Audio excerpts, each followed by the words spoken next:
દેશની સીમાઓ માતાના વસ્ત્ર સમાન છે. તેનું રક્ષણ કરવું દરેક ભારતીયની ફરજ છે. ભીષ્મ પિતામહ.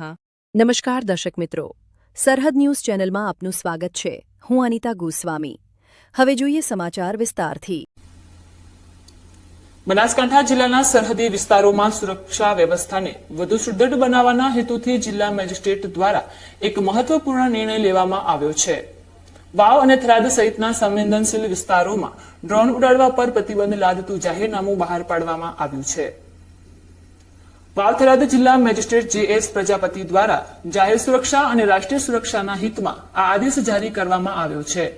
સરહદી વિસ્તાર હોવાના કારણે સંભવિત જોખમોને ટાળવા માટે ચોક્કસ સ્થળોને રેડ ઝોન જાહેર કરવામાં આવ્યા છે. જાહેરનામા મુજબ નીચેના સ્થળો પર અને તેની આસપાસના વિસ્તારોમાં ડ્રોન ઉડાડવા પર સંપૂર્ણ પ્રતિબંધ રહેશે. 0 point Nadabet, BSF 107 battalion camp અને બીએસએફ 63 બટાલિયન કેમ્પ, સુઈગામ 220 કેવી સબસ્ટેશન, થરાદ 220 કેવી સબસ્ટેશન, લાખણી 220 કેવી સબસ્ટેશન. આ જાહેરનામું તારીખ 1/5/2026 સુધી અમલમાં રહેશે.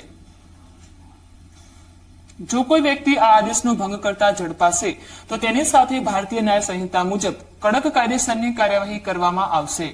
આ પ્રતિબંધ પાછળનો મુખ્ય ઉદ્દેશ્ય પાકિસ્તાન સરહદ નજીકના સંવેદનશીલ સૈન્ય મથકો અને મહત્વના પાવર સ્ટેશનોની જાસૂસી કે કોઈ અનિચ્છનીય ઘટનાને રોકવાનો છે.